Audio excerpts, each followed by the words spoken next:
So, when I said last time that I think the chapter's name is a double meaning, I feel like Heart of Crimea refers to both the fact that we're fighting in the Heart of Crimea and to Elincia herself. Speaking of which, here's Elincia. Our goal in this chapter is to rout the enemy while making sure she doesn't die. As you can tell in conditions, Elincia dying is a game over. Ranulf dying is also a game over, and that's the case for the majority of this part. You know, I just want to show something. I really like the way that this map looks on this screen. Just all the enemies there, the fact that we have 3 armies involved in the fight, it's pretty cool in my opinion. But anyway, Elincia has no weapon, so she can't defend herself. But what is interesting is if we go ahead and check her skills, Elincia has this new skill called Mercy. This doesn't do anything now because she has no weapons, but you'll want to remember it for later. A lot of people think that Elincia doesn't gain this skill until part 4. She actually gains it now, which is interesting. She's already S rank in stars.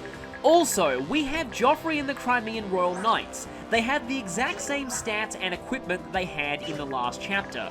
So, they work a lot like the enemy Dawn Brigade members in 3.7, or Leth and Mordecai in 3.6. If any of them are defeated here, they're not dead. They will come back later. But, unfortunately, the NPC Crimean Knights can steal their vulneraries, so you'll need to watch out for that.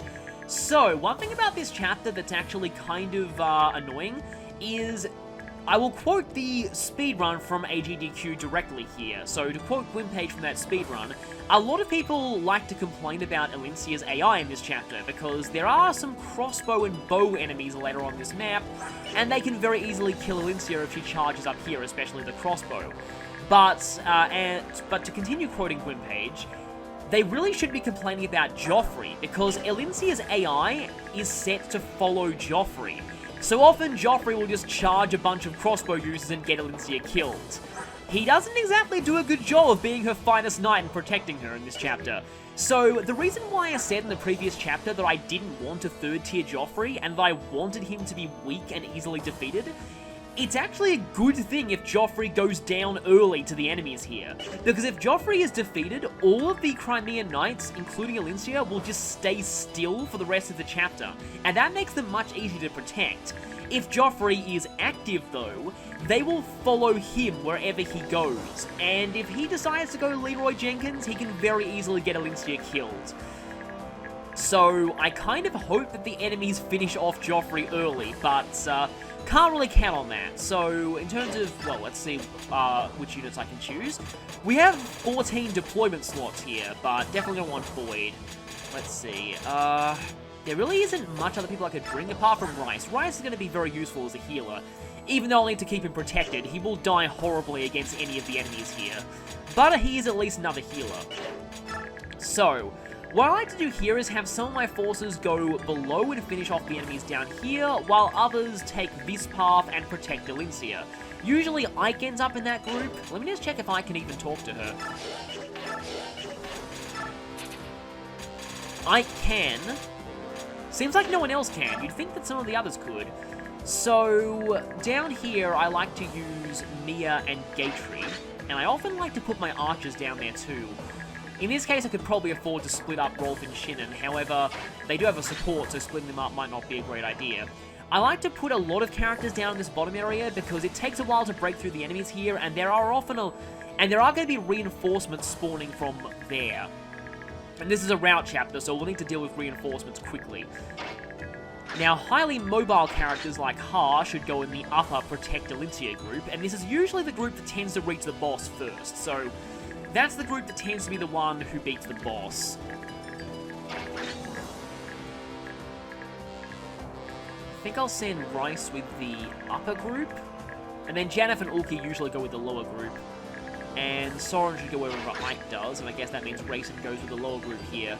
So, I think that's pretty much everything that I want to do. Let's move out. Time to protect Elincia. And I feel like this is the map where Eternal Bond is the most fitting.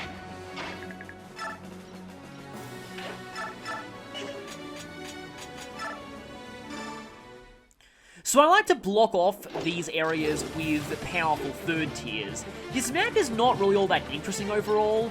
No Luna, unfortunately. There's Luna. I love how Luna looks in this game. Yeah, this map is not really all that interesting. It's really just a wide open field with a lot of enemies, and it is a route chapter. But this tends to be the map in almost all my playthroughs where my characters start hitting 3rd tier. Okay, I did give it a second steel blade, thankfully. So this map is still very memorable for me because it tends to be the part where I go crazy with 3rd tiers. In the Japanese version, I can imagine it must be very different because at this point, you only have access to one Master Crown for the Greil Mercenaries. If you save the one from the previous chapter, you'll have access to a second Master Crown after this chapter is over, but still, that's only... But still, at this point, you only have one Master Crown, which is... which actually sets you back quite a lot. And that is a guaranteed Blossom level up, thanks to the 99 experience.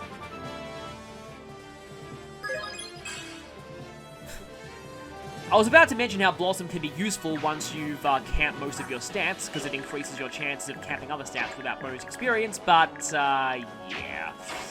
Got a epic fail level up there, unfortunately.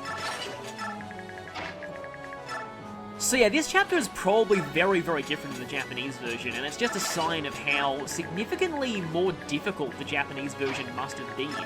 I'm not entirely sure, because of course I haven't played the Japanese version. One of these days, maybe I should actually do a Japanese version restrictions challenge playthrough, as in... No, it'd probably be hard to emulate the forging point system, but I mean more in the sense of only being able to use... only being able to promote to 3rd tier via Master Crowns. That would be an interesting way to do a challenge run. And I'd imagine it would make this chapter very, very different. Because like I said, this is normally the point where I have a ton of 3rd tiers, and that makes this point of the game pretty easy.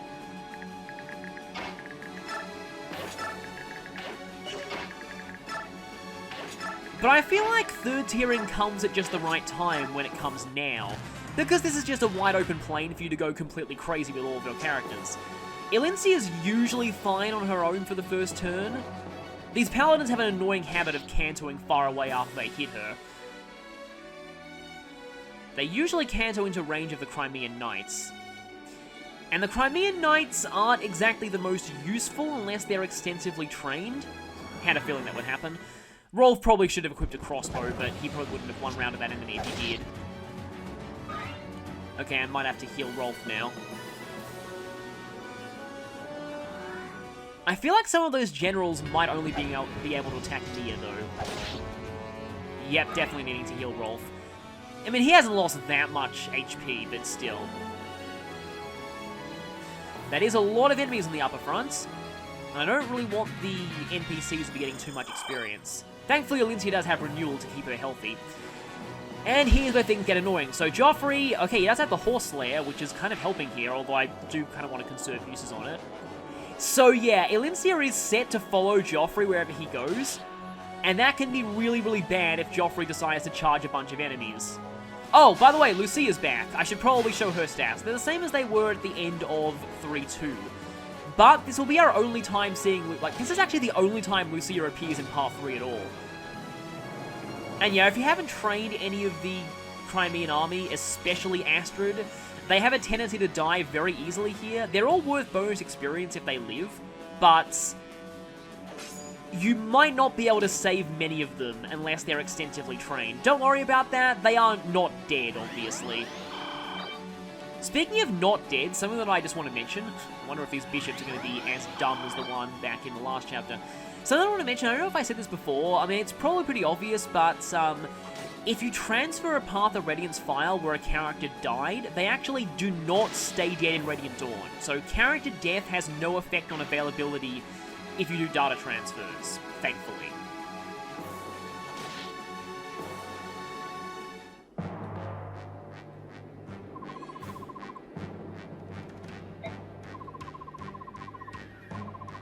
That is a perfect way to describe him. I don't think there's anything that's beneath him, by the way.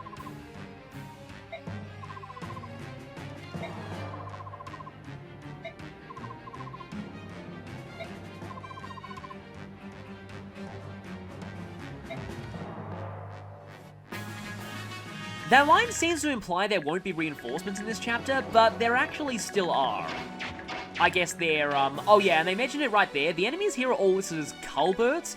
That's the name of Valtome's province. So, in case you're wondering what that meant. For some reason, I always found it a very funny sounding name. I guess Ike has to fight this guy. Is a waste of experience, but at least it's one less enemy. And one less enemy is good when you're protecting an NPC. Elincia can usually handle herself, but it's always best to eliminate these enemies quickly. Thankfully, the enemy is dumb and are not sending the bow paladins into the fray immediately. If they did, this chapter might be unwinnable, so I'm glad they're not doing that. Yeah, let's just use the Great Lance. Sometimes it's hard to tell the difference between the Benyon paladins and Kirin. Yeah, sword paladins have that crest on their helmets. You'll never see that on any of your sword paladins because Makalov doesn't wear one. I like the way that the different weapon varieties of paladins are subtly distinguished from each other. Now, I usually like to kill off the paladins first because obviously they have a greater risk of reaching people like Elincia. I'm kind of conflicted on the head armor of the Wyverns on the Dragon Lord class. It looks a bit dumb sometimes, but it is also kind of cool.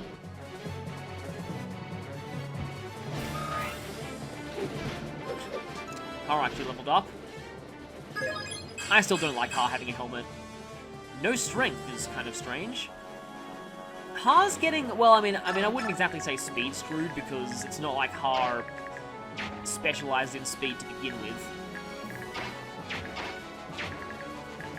Okay, don't really want Soren to be taking a bunch of hits, especially from Swordmasters for obvious reasons, but let's see, I think I'll try and...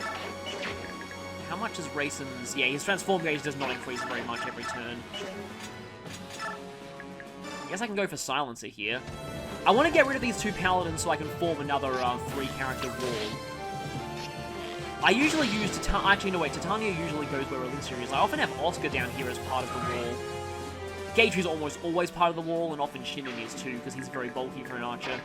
So, things are going a little bit differently for me this playthrough. That's not enough.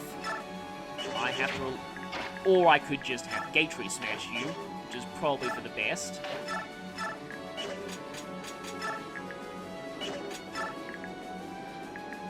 Okay, good, the short spear is doing just enough. But, unlike in Path of Radiance, Luna cannot activate at range. I guess they felt like they didn't really feel bothered enough to create range animations for all of the individual skills. You still get decent amounts of experience here, even if you're 3rd tier, which is kind of nice. Don't want to converse, but... Of course, Astra couldn't activate at range even in Path of Radiance, so nothing's changed here. That was the worst possible outcome. She could have got a depth, she could have critical, but no, she chose to get neither. Well, I mean, it's not like she chose to get neither. Yeah, I'm actually going to heal Rolf here. I guess now I could go on a bit of a tangent about something that I was just thinking about last night. Well, last night for me. It would not be last night for you, because I am recording a little bit ahead here.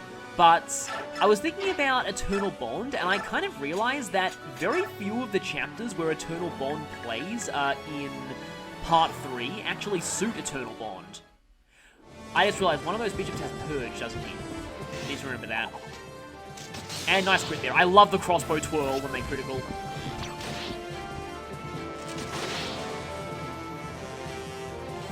Because really, I feel Eternal Bond is Ike does something awesome, the song. Yeah, Rolf didn't even cap skill in that last level, which is weird because it was with Blossom. Yeah, there's Purge. Usually the first time you see Purge in a Fire Emblem game, it's droppable, but it's not droppable here. Only 5 might do. It's not really the best of weapons in this one. Good, Shinnen also has a crossbow. Maybe Shinnen should actually go over here. I need to remember that he no longer has Provoke though. Also need to remember that you guys can move pretty far thanks to that being a wide open plain. But yeah, the first chapter Eternal Bond plays in, that is 3-4, and in 3-4, Ike and Ranulph are rushing up the mountain to save Skrimir from his duel with Zelgius. But the thing is, they fail, so really the heroic music doesn't exactly fit there. Many people also commented that Eternal Bond doesn't really fit 3-7 at all, because you're fighting characters you really shouldn't be fighting. And Eternal Bond doesn't really fit for 3-5 either, because 3-5 is supposed to be about you're on the back foot in the war and you're forced to retreat. And also it's a defend map rather than a rush into the enemy and fight them heroically map. Okay, Shinnon is taking more damage than I thought he would. Of course, Shinnon is killing with a crossbow and Rolf isn't. I may have overestimated Shinnon here. Well, at least the Swordmaster doesn't do much damage to him.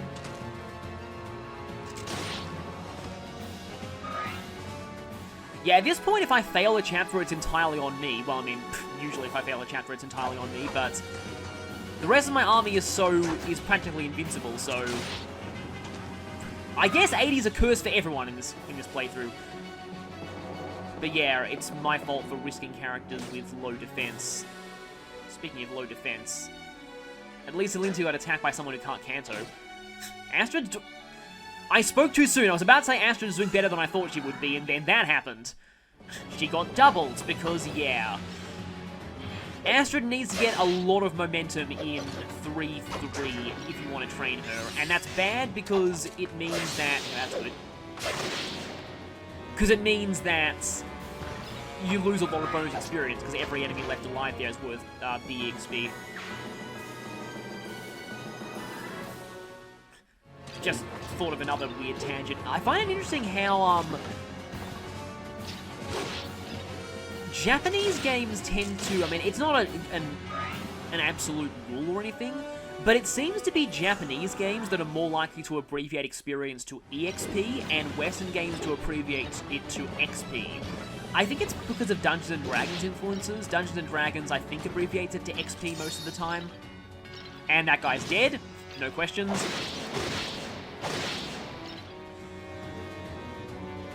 Ignoring defense makes a considerable difference against a general, and that's also triple strength, so yeah. Some mastery skills triple damage and others triple strength, but usually the enemy is just dead. There's not really much of a difference. Speaking of dead, I kind of hope that Lucia doesn't die before I get a chance to show her stats, because I want to at least show them. I was worried we were going to attack Khalil there. I guess one annoying thing about this chapter is it does have a tendency to be dragged out a bit by the incredibly long NPC phases, because there are a lot of NPCs on the map here. That's also why I like to have Joffrey die early, because it means that they just stand still and don't do anything for most of their phases. That's good.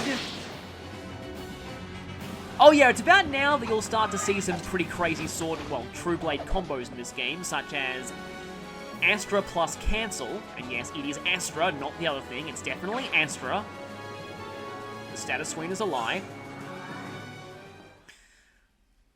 Which pretty much prevents the enemy from getting a hit in, or Adept and Astra. I'm pretty sure Astra can trigger on Adept attacks. Haven't got any Astras yet, though. Which is funny, because the first... Okay, then. This area can get bottlenecked pretty quickly because of these priests healing. And I guess here's our first Purge. And actually look cooler in Path of Radiance.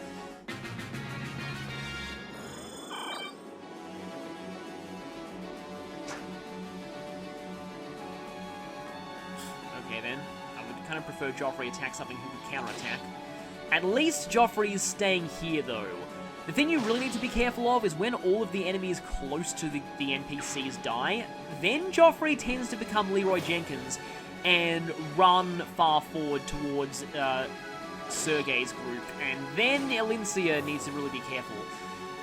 Unfortunately, you can't rescue her to prevent her from doing that because... Oh, I've got Astrid out a longbow. And it does nothing. Nice one, Astrid. Please tell me you're getting doubled. No.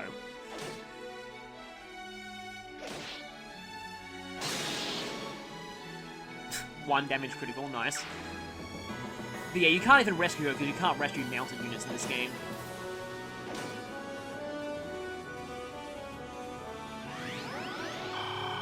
I'd prefer you to heal Alincia.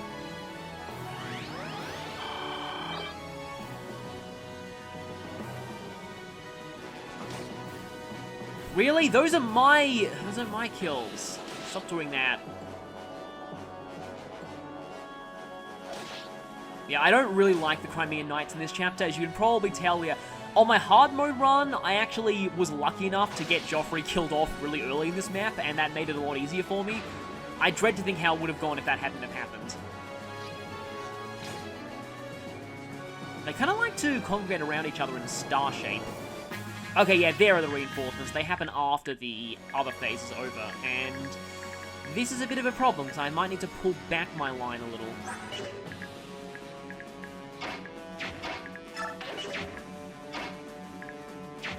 I also really want to heal Rolf, but doing so might be difficult.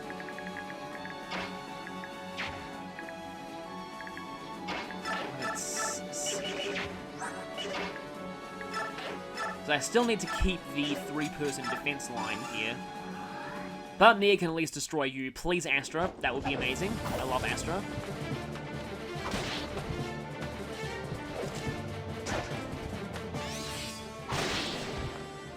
Well, she's getting adept a lot. Astra is skill over 2%, I believe, so it's not really that high of a chance. Maximum of 20%. I guess I could chant with racing later. Or, no, I'd probably much rather have Rolf destroy this guy. Keep Geichi where he is. Let's see how I do this. Gonna need to heal Rolf with Mist, obviously. And yeah, Lance Paladins have that sort of more angular helmet, which you will see on Joffrey, because he does wear a helmet, and then Axe Paladins have the horned helmet. So I do like how they distinguish the classes in this one. Actually, I need to chant for Rolf. Also, I'm going to go ahead and chuck my axe at you, just to prevent any more annoying healing. You tend to get choke-pointed pretty quickly in the lower front, but once we break through, then we'll be able to do a pincer strike on Sergei's position.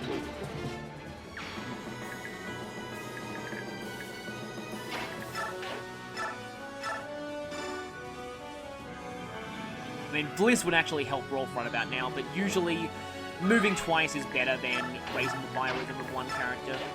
Or 4 characters if you're transformed, but still. Enough. Yeah, crossbows, unfortunately, like, the lower rank crossbows are not that great, especially against generals. But they're an interesting idea. The idea of a weapon that doesn't really take your stats into account, that only uses its might. In fact, I believe that's how magic worked in the original, in Marth's original games, or at least the first one. Magic essentially did fixed damage because it's, I don't think the magic stat even existed. It wasn't even, like, a separate stat. And then in Gaiden, I'm kind of unintentionally doing an evolution of the magic stat in Fire Emblem games. In Gaiden, there was one power stat, or attack stat, that worked for both physical and magical attacks, which resulted in amusing things that were actually kept echoes, like priestesses doing equal damage with swords and magic.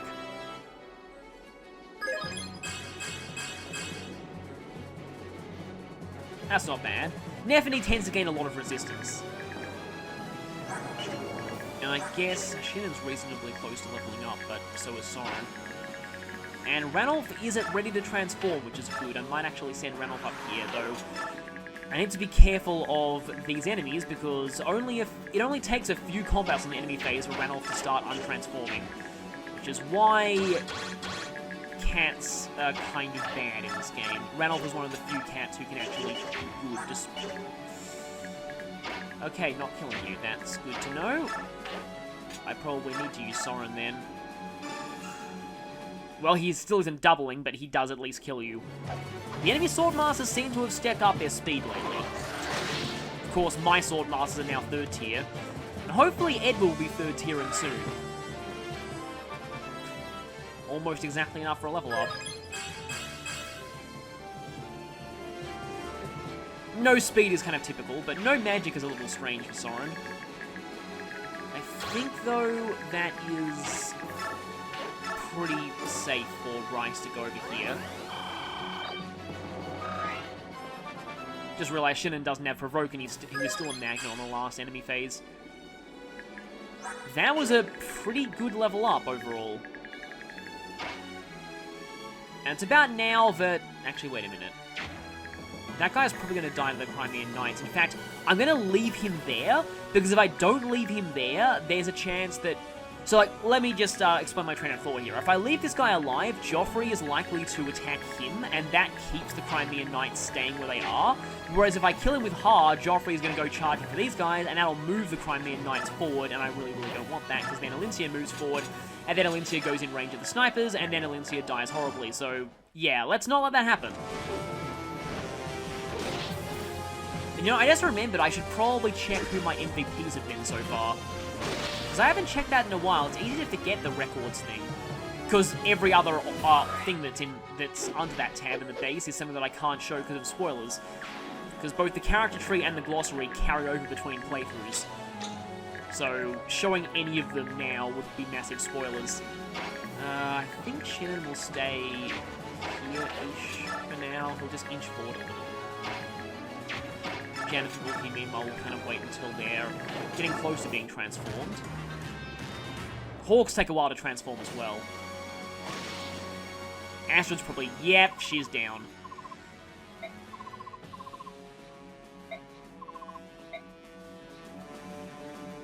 So the good news is that everyone just retreats. I forgot that everyone had their own specific retreat routes here. I thought they just disappeared. Something that I was going to mention with Astrid in the previous chapter is that her character is very inconsistent in this game. Well, in fact, it's less inconsistent as whenever she's around Makalov, she's an idiot, but every other time, the game just puts a lot of emphasis on how strong-willed she is. She actually has a lot of special boss conversations later in the game. I mean, it's going to be no surprise we will end up fighting the higher-ups of Bednion eventually, and obviously Astrid, being a former Bednion noble, has a lot to say to them. So she actually is a lot more important conversation-wise than you think. She gets a lot of special boss dialogues, which is interesting for a character who's very difficult to train. And most of her special boss dialogues are really good, and she really doesn't seem like the kind of person she is around Makalov at all. So it's kind of sad that she's a bit ruined around him. Okay, I actually need Luna here to run around you, and I thought I didn't get it.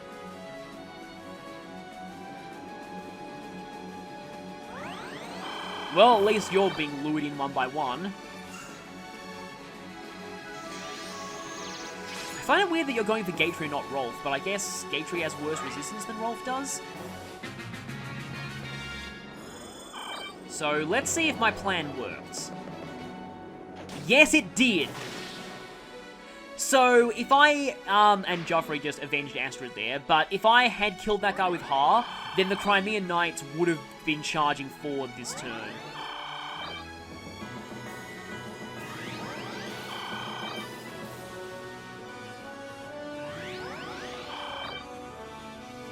I'm glad they have these priests, though, to make sure they're not really using any of their own vulneraries. And yeah, we'll be seeing reinforcements from down here quite a lot, which is why we get choke point around this area, because everyone who's down here kind of needs to be saved for fighting off these reinforcements. Let's just silence you in the face. Don't know if Rolf will be getting another level up this chapter or not. In fact, I just realized if I want to be doing... well... if I want a certain later chapter to be more interesting, I will need to third tier Rolf next chapter. So we'll see how that goes. I'm going to go ahead and actually send Gatry down here just because... I probably want Gatry to raise his lance rank. I just realized that if I am planning on... because at this point it's looking relatively likely that I'll be bringing both Aaron and Neptune to endgame. That means I have 3 SS Lance users in endgame, and that means that I'll need to think about what to do with that. Because I could give one of them the Brave Lance. The problem with that is that Brave weapons don't really cut it later in the game. Their might is kind of low. Of course, it doesn't really matter, because it means you have double the chance of activating enemies and die skills. Which, speaking of which, I still can't believe Mia has not got Astra yet. Though I love how she kind of defies gravity a little bit in her critical animation. True Blade animations overall are basically like, I feel like they just directly mapped the animations to just a new model. They have pretty much the exact same animations as Swordmasters do. Except Astra, of course. But they gain a really cool jacket, which is kind of a meme in some circles. Don't really want to waste that short spear. I still won round you, though. And oh look, they're putting Worm Slayers on enemies, as if they think that will stop Har. Little do they know that you can just give Har Nullify, and even if you didn't, Har's still, like, Worm Slayers are no threat to him at all anyway. So Gatry is getting a decent amount of experience here, which is good. I was about to say that I hope he gains speed on his first level, but now that I've said that, he probably won't. Mist really has still been pretty weak for most of this playthrough, but she's still been at least somewhat okay. Right, Nephany might be able to lure in some of... Yeah, she'll definitely be able to lure in some of these guys. There's a couple of Wyvern Wards up there. Because the enemy is not using third-tier classes yet, and the way third-tier classes work for the enemy is actually kind of strange, but it makes sense given that, if they didn't work the way that they do, then let's just say that, well, I mean, not that I need to avoid spoilers here, enemy instantly die skills would be very bad if the enemy had them, so I'll be discussing how the enemy handles third tiers once that becomes relevant. Of course, it's, when you fight yourself, you can definitely encounter enemy instantly die skills.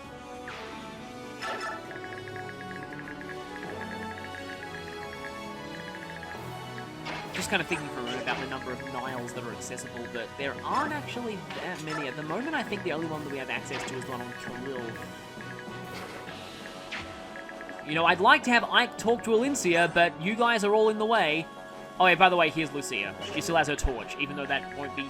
I'm pretty sure there's only one Fog of War chapter left in the game. So the torch won't really be useful. In fact, Lucia's forced... I just realized, I think that torch is useless to me, because...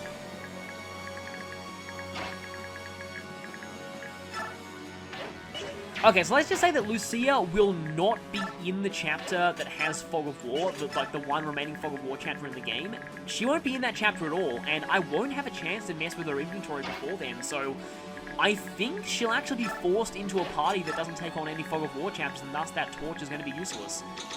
Which is kind of funny. So around this point, we start playing less defensively and more offensively, but we're kind of going for offense as the best defense here, because the best way to prevent Joffrey from charging forward and getting Alincia killed is to kill everything that is a threat to Alincia going forward.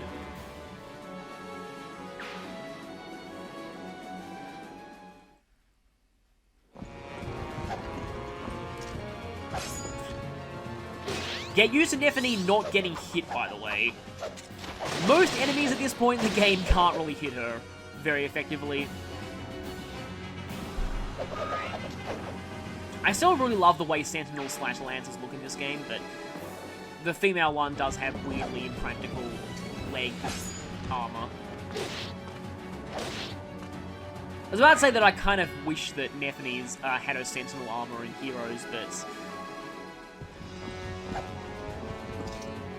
that would also result in the weird leg thing, which I'm pretty sure her Heroes design already has anyway, so... Anyway.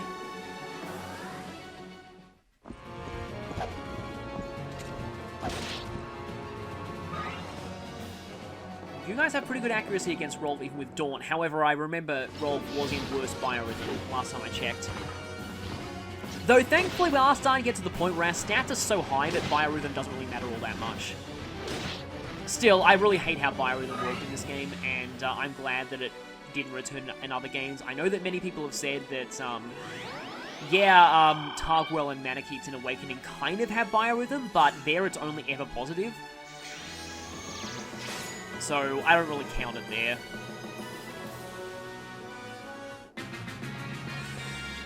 Yeah, this is the point. where you need to panic, because Joffrey likes to be Leroy Jenkins, and he brings Alencia along with him, and the crossbow guy's still alive. So, you can tell what that means.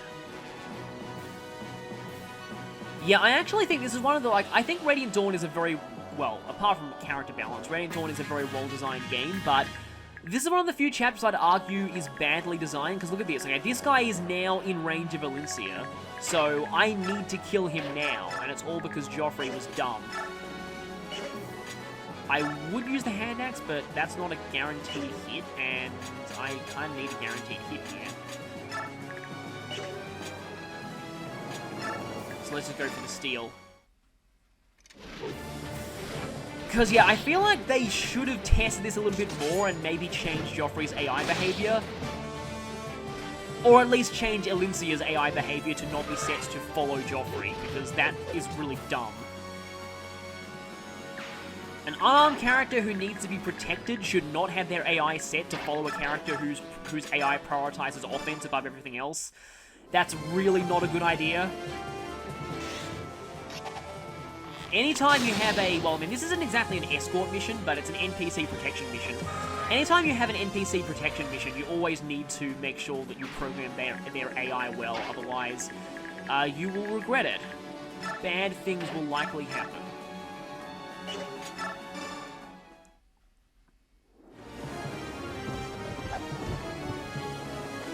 I also need to get to Sergei relatively quickly, otherwise Joffrey could charge him and then I might lose my experience. It'll go into bonus experience anyway, but I mean, I still don't like having NPCs kill bosses, as you can probably tell by me restarting that attempt of 3 Prologue. I've since learned that any items that NPCs obtain do go directly into your convoy, but even still, it rubbed me the wrong way having, also there's a hammer. I feel like Gaethje would still take barely any damage from that now. It still rubbed me the wrong way having an NPC finish off the boss. Okay, if I do this guy is likely to suicide himself in the enemy phase, provided that he moves before the bishop does. We'll see how that works out. And why is it, it's often cats or tigers versus generals, where they get knocked back so far away that they end up having to clank very slowly. I guess I can say, speaking of which, Zelgius is in fact a marshal. But he has his own custom version of the martial class. Okay, these 3 are all transformed. Okay, that's great, because it means that I can now go for a quad chance.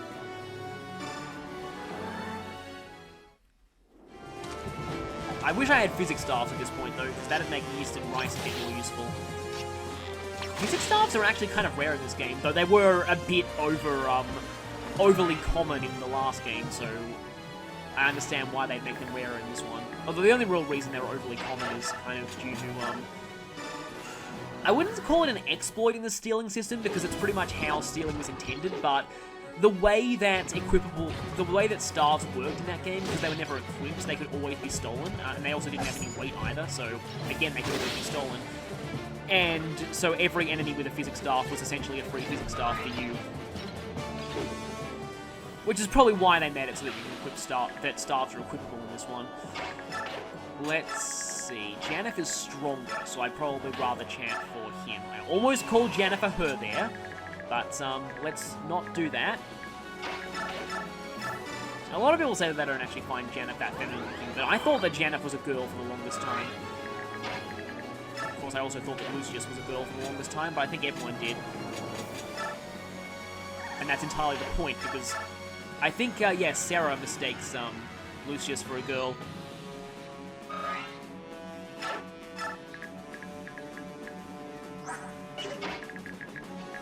I guess I can get you into both bond support and regular support range of Uncle Shinnon here.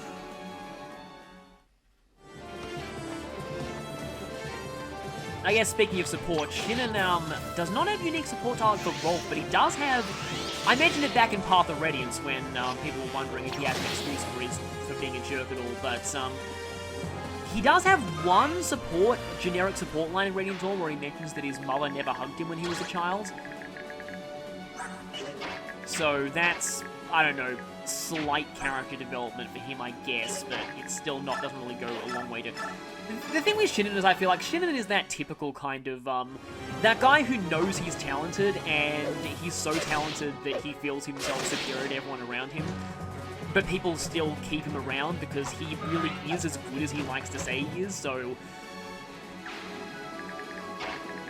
And a lot of people appreciate Shinnen for, you know, showing that the good guys aren't going to be entirely heroic.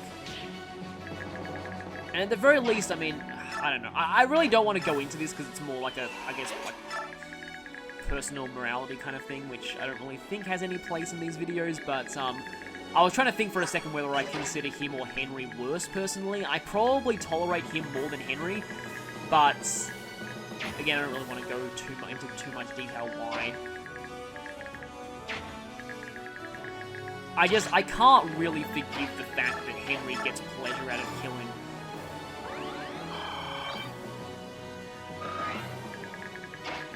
But, again, it's a little hypocritical, because often I can tolerate characters who get pleasure out of fighting. Like, I don't really mind characters like Ephraim, but... Anyway, let's just abandon this conversation for the moment, and instead focus on... There's really not much of the enemies left. One thing that I will at least say that I think is at least decent about this chapter is that despite being a route map with a lot of enemies on the field, it doesn't take particularly long to finish, because the NPCs kind of force a time limit via Joffrey charging forward.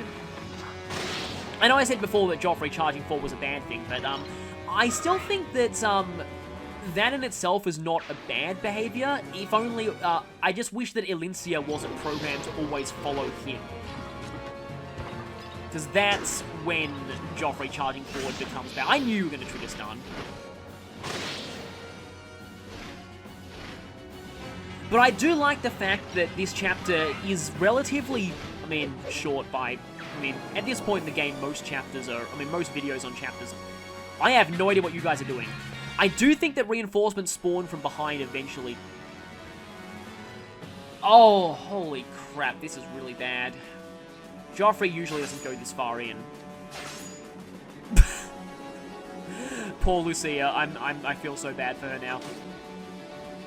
Yeah, Ha might need to beat the boss now, and I normally don't like to have the boss's experience go to Ha, but...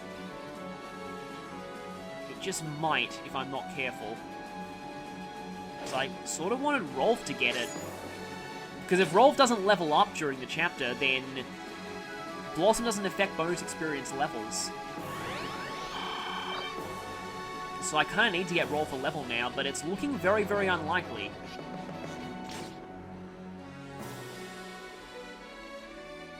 That guy's at least marginally better than Astrid at this point. Although they are fighting a general, so it makes sense why they're taking not very much damage. You are getting way too close to the boss. They don't normally go this far. This is exactly why, this is another reason why I like Joffrey to be defeated early in this chapter, because then you don't have to worry about these guys doing this at all. They'll just completely stay where they are. They won't move. They'll just stay around here for the rest of the entire chapter, and they'll let you defeat the boss whenever you want to. Ha can't double him. Ha has exactly as much speed as he does. This is actually kind of unfortunate, because Ha is not somebody that I want to get the boss kill with.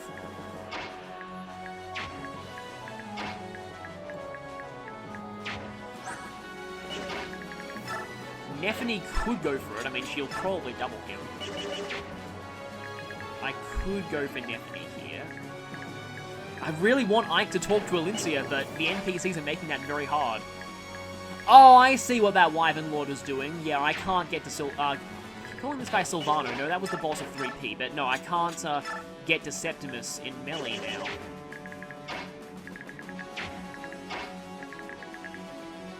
I could try meteoring him, but... You know, I just realized this guy is kind of surrounded by NPCs, so I might only be able to meteor him. Though I do need to make sure, I will need Meteor for 3 endgame. I will really need Meteor for 3 endgame, but that's probably not a bad thing to do. Oh, Rolf is so close to leveling up, though.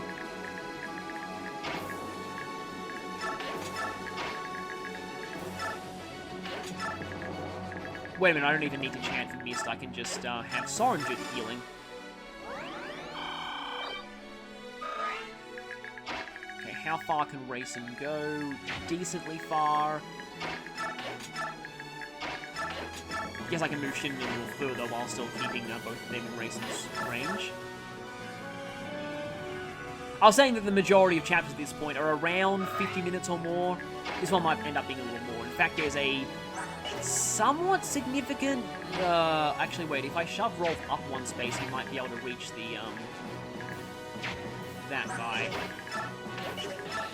But yeah, there's actually a fairly significant cutscene at the end of this chapter. Well, at least Rolf's consistently doubling now. This is a lot closer to what I wanted Rolf to be. And I know that Rolf consistently failed me, but at this point, I might as well use him. Alright, that's close. As long as the chapter doesn't end this turn, I should be able to get Rolf an extra level up. Oh, holy crap, that's actually a lot of you guys. And I forget if Sergei moves or not. Although, the NPCs have moved into a position where Alincia is totally safe, so I don't really need to worry about her this turn. So, on that note, I might actually just, not focus on them. Actually, no, but if I don't kill Sergei now, the NPCs will probably end up getting him. Kind of wanted to get rid of you, just to avoid the risk of healing.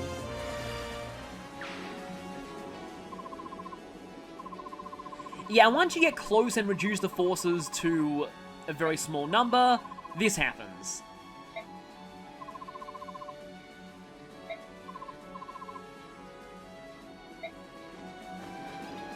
And sadly, Valtome is gone, so we don't get to smash his hideous face in yet.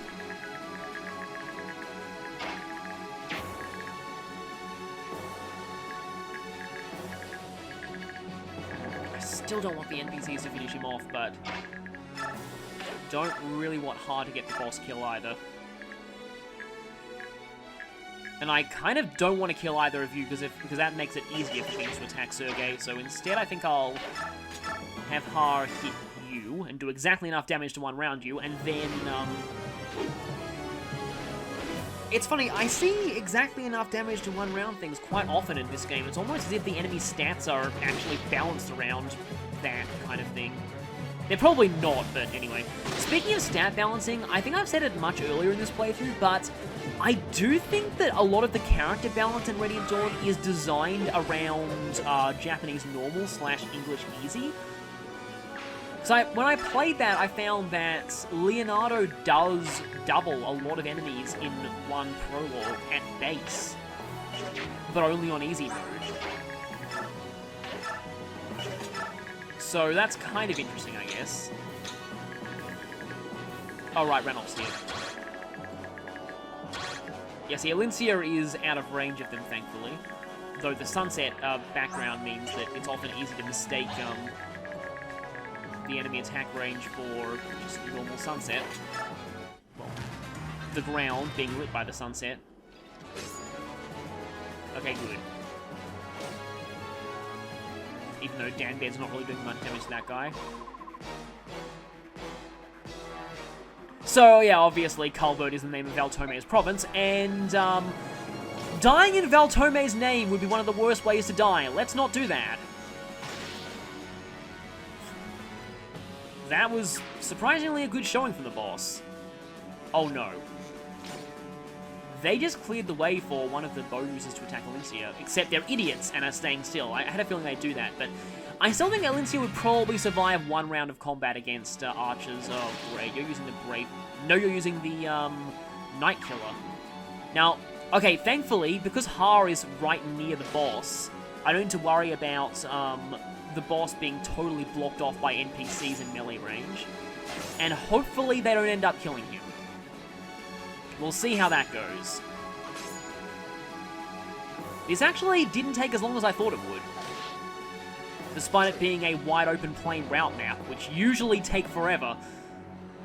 I remember I actually had to split Awakening's Gangrel chapter into multiple parts, because that was another wide-open plain route map that... Oh, wait, was that defeat boss? I forget. And I know that the chapter 19 in Awakening tends to take forever, the first Wild Heart chapter. Okay, I really hope you guys don't kill the boss, please. Nah, most of them have moved, it's probably fine.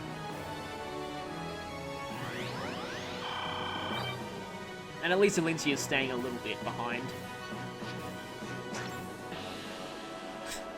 You guys are actually doing pretty decently well. I think...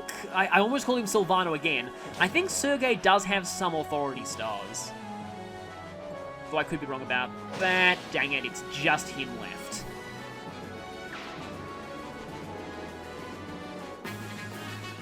Well, at least he's not fully blocked off. Okay, then. So, let me just quickly check Sergei. 1-star authority, so 5 hit and evade on everything. Not really all that much, but it's still at least better than nothing. Okay, Rolf doesn't double some things, and since his speed is capped, there's no way he can ever double this guy as a sniper. This is why I like to have a 3rd-tier archer by this point. But I kind of want to see... Ike still can't get his talk conversation. If I try to just use an iron sword here... Yeah, even if Ike crits one of those, the boss is not dead. I just want to do... I'm doing this mostly for the boss conversation. No they don't. He's only one of the Senate.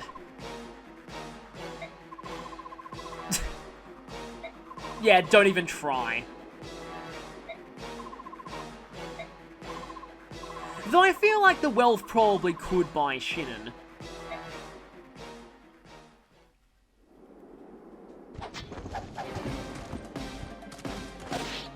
That's something that some people have been pointing out. So you can recruit a few of the Dawn Brigade members into the Greil Mercenaries, but a lot of people thought it would be interesting if some of the Greil Mercenary members could be recruited into the Dayan army, and a lot of people are saying it would have made total sense for Shinnen, because Shinnen's motivation in the last game was that Dayan rewarded strength, and also that you can easily get ahead in the Dayan army. I just realized I don't think Rolf will kill this guy. Now I'm kind of wishing that Nefany or Ha had bronze weapons. So Ha still doesn't double.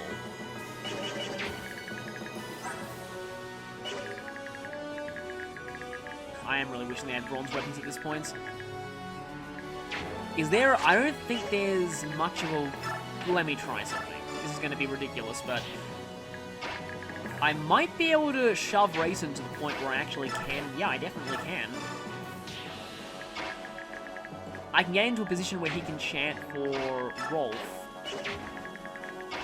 Soren is a twig and thus can't shove Rayson, but Nia can. Oh, speaking of which, something I find kind of interesting, Lucia has one more con than Nia does. Anyway. But yeah, and speaking of, and I feel like Shinnen also wouldn't like the fact that he's fighting on the Lagu's side, so it kind of makes sense if Shinnen could be convinced to join the Dayan army, and it would give the Dawn Brigade some much-needed power. Plus, the Greil Mercenaries already have a sniper in Rolf. Just an interesting idea, but it's something that isn't actually possible in the game itself. And yes, I was right, Rolf needs the actual kill to get enough experience, but he'll be getting that right now, thanks to Rayson. I've been playing a lot of heroes, and I'm used to refreshing with dancers, giving buffs, thanks to all of those various dancer buff skills, but doesn't do that in this game. But this will end the chapter. So, Alincia is safe, and Valtome's forces have been humiliated. Unfortunately, Valtome himself is still at large, which is a bad thing for all of us. That's a little more like what I'd expect out of a Blossom level up with most of your best stats capped. Oh, that's another generic death quote, and at least Rolf can use that, although the silencer is a lot better.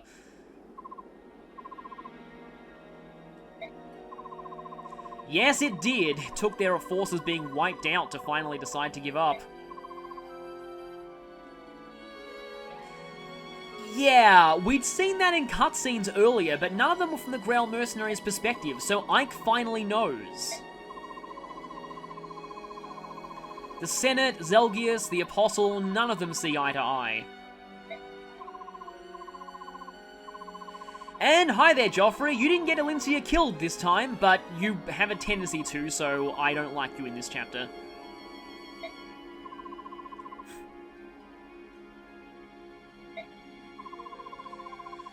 Well, she is the queen after all.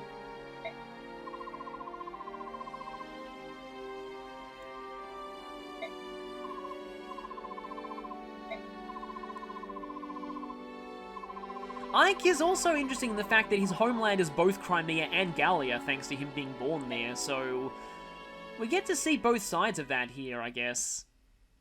He can sort of fight for both homelands at the same time.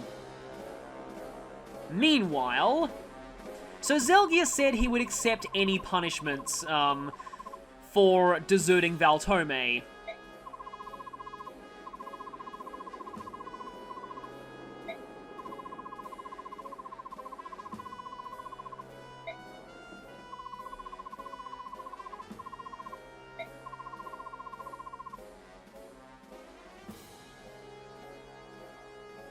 I think Zelgius knows what he's doing here.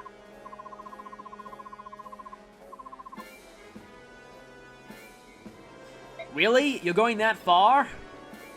Which is probably around the gist of what Lefael's about to say right now. Here's the thing, though. Zelgius is one of the most renowned generals in the entire continent, and yes, like Lefael is saying, without a trial, Valtome is an idiot. If he goes through with this, he's pretty much done. I mean, I feel like even the other senators would quickly disown him to save their own skins if they found out about this. So I wonder if Zelgius let this happen on purpose.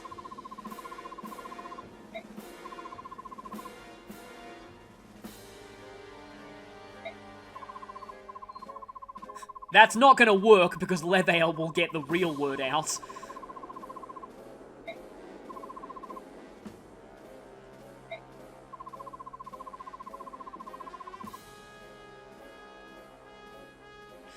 Obviously, something's wrong here. The senators have definitely taken her hostage.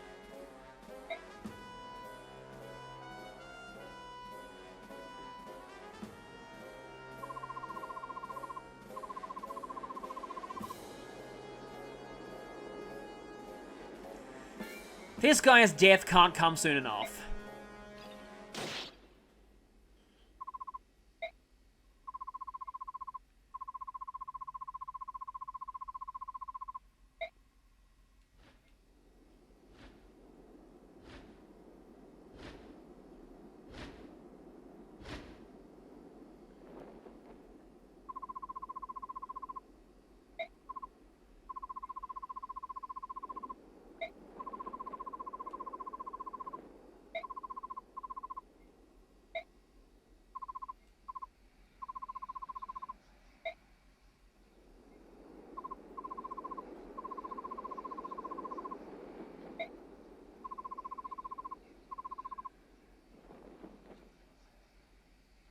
So to cut in here, you might realize these are all Pegasus Knights, and we've never actually fought any Bednion Pegasus Knights. They are reflecting what Ha mentioned earlier, that all the Pegasus Knights in Bednion report directly to the Apostle rather than the Senate.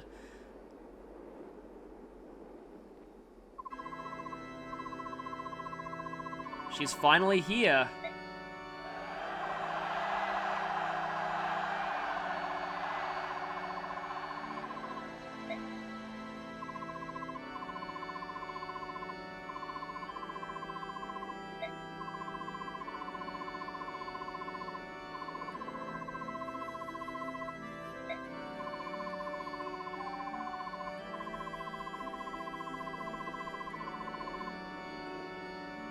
Well, that was all pretty obvious.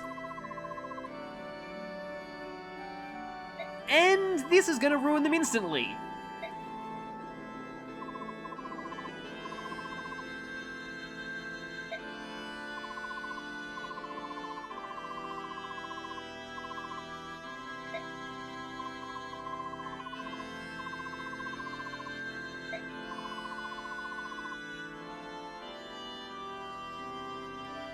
Yeah, and, also Sigrun and Tanith are also fakes, and...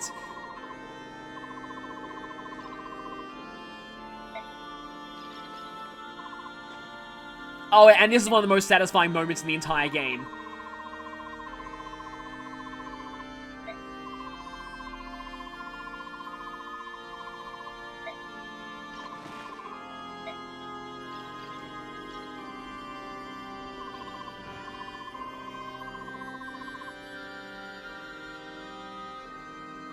Something tells me Zelgius knew this would happen.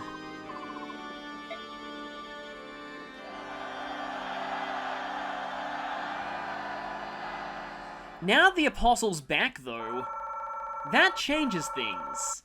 That changes things a lot. And yeah, the Crimean army's worth a bit for surviving, and that's a lot of experience that they gained. So, like I said, the Apostle's return means big changes for this war. I alluded to the fact that the Bednion army has leadership problems, and now our enemy is going to lose a lot of its strength, seeing as much of them are still loyal to the Apostle. However, those loyal to the Senate will remain. Next time, things get really, really different, and we went from being in the worst possible position we could be in, Gallia about to be invaded, to the Senate being well and truly cornered, but they still have tricks up their sleeve, and they're not going down without a fight. Next time, that fight begins.